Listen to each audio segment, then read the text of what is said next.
La literatura en mi país, para decirles un poco en qué lugar me inserto.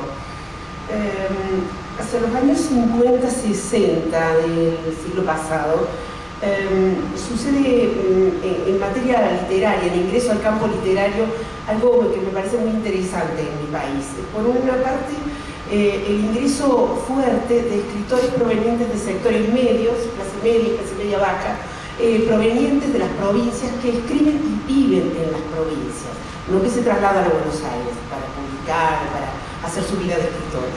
También el ingreso de escritoras, mujeres.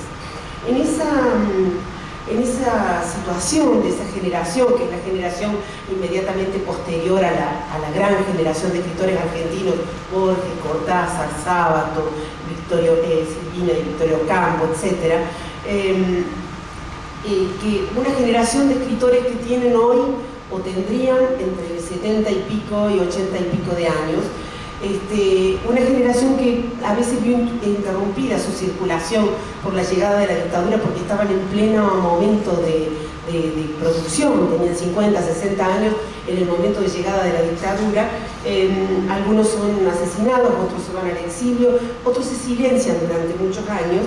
Bueno, esos escritores y escritoras, por supuesto, marcan una diferencia muy grande con la generación anterior.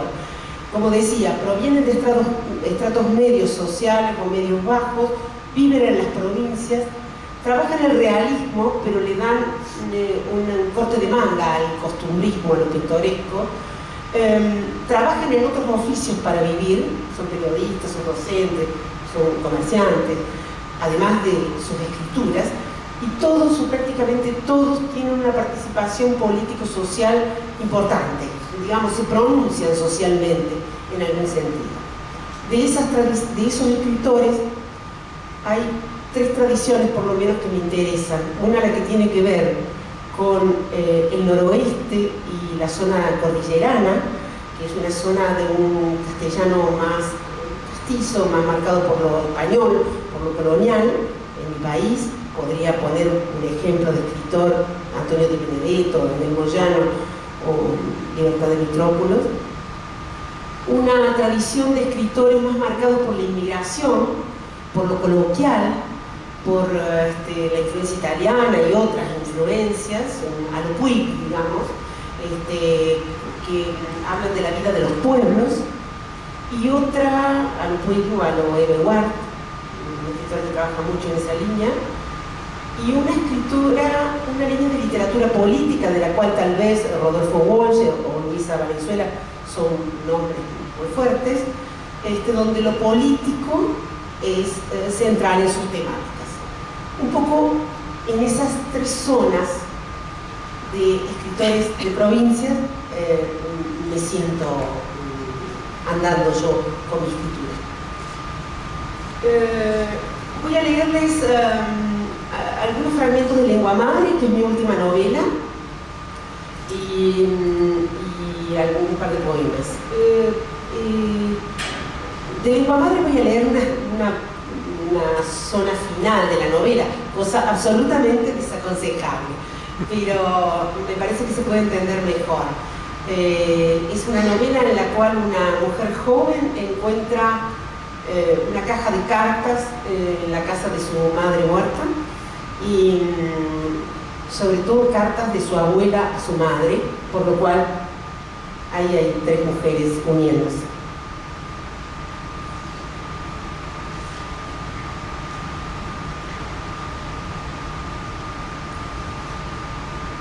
Leyó en alguna parte que el rasgo central de cada época es casi imperceptible a los contemporáneos. Lo que consideramos característico del presente mañana nos parece caduco y ajeno, y algo que apenas si podemos detectar, algo secreto y sesgado, será lo que nos defina y nos cimente. Eso es ni más ni menos lo que le sucede. Lo que pasó inadvertido para ella en las conversaciones con su madre, ahora se le vuelve evidencia. Su madre, su padre, fueron personas para las cuales el sentido de la vida no era una cuestión individual, ni se referían con esa frase la vida a asuntos personales. Ella, en cambio, se considera singular. Piensa que su madre ha sido alguien que apenas se ha conseguido insertarse en el mundo, que ha debido luchar fuertemente para no sentirse excluida de todo, que renegaba de muchas cosas, de casi todas las cosas de la sociedad tal como está, y a la que quién sabe si alguien incluiría tan fácilmente en un nosotros. Y sin embargo, con el fracaso de tantos proyectos a cuestas, su madre pudo, más que ella ha podido, encontrar ciertas claves para entender el mundo y para soportarlo, para soportar aquello que ella aún no se atreve a asumir. Así, aunque no quiera admitirlo, la madre ilumina ahora su existencia, echa luz sobre ella, sobre su abuela, sobre ella, sobre las tres, a través de estas cartas. ¿Y por qué haría eso su madre? ¿Por qué?, se pregunta ella, que hasta ahora ha mirado el mundo desde afuera. Ella, una mujer nacida en la llanura argentina, en un pueblo pequeño de provincia, en el corazón de la pampa semihúmeda. Ella, que ha crecido entre la tragedia de la dictadura, la fe por la vida en democracia y el escepticismo de los 90. Nada de todo esto que es tan suyo y que le pertenece como ninguna otra cosa en el mundo es esencialmente distinto de lo que les ha sucedido en su país a miles de personas. La vida, la subjetividad de tantos, de un modo u otro, violencia, injusticia, exilio, inflación, miseria, muerte, hecha trizas una y otra vez, reformulada a pura sangre y pérdida, vida que permanece sin embargo en ese estado de resistencia, de resiliencia que ella, expatriada por propia voluntad en una de las ciudades más hermosas de Europa, considera privativo del ser argentino. Un poco más adelante, su padre, piensa ella, no su madre, pero sí su padre, actúa como alguien cuya conciencia se ha escindido de su pasado, alguien que no permitió que su dolor diera frutos e hizo que otros, su madre, sus abuelos, ella por sobre todo, pagaran el precio. Y así, de ese modo, ella vive. Ha tenido que seguir continuando como si nada pasara la serie de acciones que llamamos vida. Una sola experiencia actual le interesa a su padre. Sacude su visión del mundo. Los desenterramientos que en Córdoba hace el equipo de antropólogos forenses, porque sabiendo como sabe que ella está desmontando la casa de su madre, sabiendo que su madre ha muerto y que algo debe sentir ella, que es la hija, por eso escribió un correo. Y las líneas finales.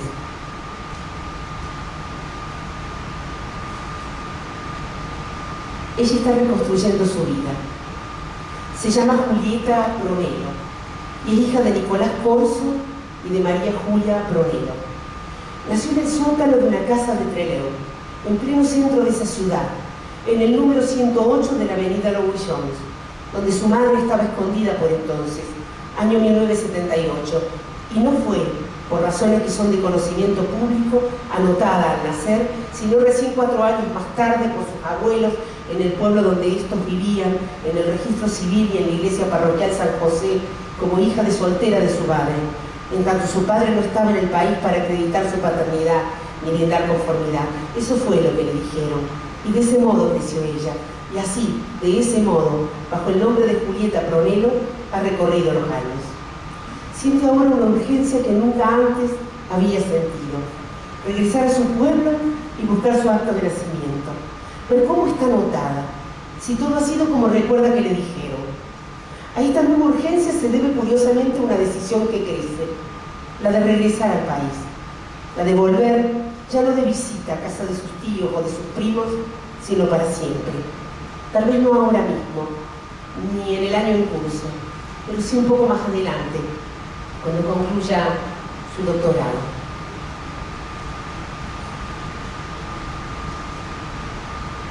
En rigor piensa, yo misma soy historia y política y vida. No tengo necesidad de registrarlos como un fenómeno exterior a mí. A medida que pasan las horas, los días, es más difícil comprender y aceptar el lugar central, medular, que la generación de sus padres dio a lo político. No se trata de que ella haya cejado en sus preocupaciones individuales. Lo que sucede es que empieza a creer que es necesario dar sentido y potencia a la experiencia que los otros no han podido llevar adelante. Está empezando a creer que la belleza de la vida se debe a esta refinada conciencia, recrear las más viejas cosas del mundo para establecer relaciones entre ellas, solidaridad por sobre todo. La vida ya no solo para sí, ha comenzado a pensar, la vida para sí y para otros. También, ¿por qué no?, la vida por los otros. ¿Por qué no? Si está hecha de infinitos gestos de los otros. Cuando enhebra una aguja para levantar un ruedo, cuando se enoja y se le dibuja una arruga en el entrecejo, cuando frota entre las manos una virome para que el calor ablande la tinta, cuando abstraída se enrosca en el dedo índice un mechón de pelo, repite gestos de su madre y de su abuela. Gestos que le llegan no sabe ella desde dónde, acaso desde cientos de mujeres que vivieron antes. ¿Y qué de las cejas oscuras, de los labios, de las manos, de todo lo que se ha venido arrastrando en la sangre hasta ella? Y la tristeza que le llega por las tardes, esa frase que repite como una muletilla, esa frase que también usaba su madre, que también usaba su abuela, ha crecido en el corazón de una familia de clase media en la llanura, ha aprendido lo que se fue transmitiendo de una generación a otra, y también así aprendió su madre, y tal vez también así aprendió su abuela. Cuando evoca ese traspaso milenario, cuando aparece esa germinal toma de conciencia, admite que otras circunstancias también influyeron, la época, el país, las condiciones económicas. ¿Por qué razón sucede todo eso? ¿Por qué de ese modo y no de otro? ¿Cuánto que creía propio le fue transmitido sin palabras o con ellas desde su nacimiento? Con una escritura más indeleble que la hecha con tinta, le fue transmitida. En la íntima atmósfera de la casa, donde su madre preservó esas cartas, ella lee ahora, sostenido por palabras escritas por su abuela en unos papeles, por palabras celosamente guardadas por la madre durante años, el trío de mujeres del que ella forma parte se encuentra finalmente. Y ella, la única pista en el mundo para saberlo, descubre y sostiene, letra por letra, con refinada conciencia, la estremecedora belleza de la vida. Al final de la caja, no lo había visto, hay un papel doblado, escondido, bajo el cartón del fondo que dice: querida hija, como hablamos recién por teléfono en la que creo fue nuestra despedida, hubiera querido revisar estas cartas y estos papeles con vos una tarde de estas últimas de la vida aquí en casa. De cualquier modo sé que en algún momento leerás todo, que si estás leyendo esto ya habrás leído todo. Estoy segura de que verás cada cosa y la pondrás en su justo lugar. Ojalá tu juicio para conmigo no sea tan duro. Además de pedirte perdón por todo lo que no fue, quisiera decirte algo. No sé qué pasó, ni por qué no pude, pero yo quise ser tu madre, y quise ser muchas otras cosas que no fui. Pero lo que quiero decirte, hija, en realidad, es que vos sos todo lo que yo quise ser. Julia. Pone las dos fotos una junto a la otra, la de su madre y su abuela con el perro.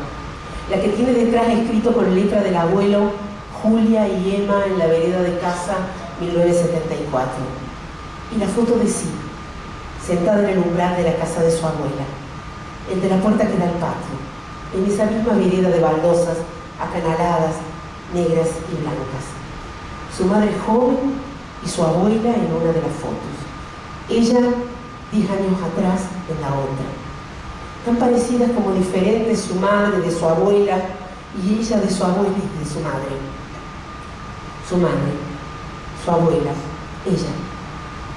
Su madre, su abuela. Su madre, ella. Ella.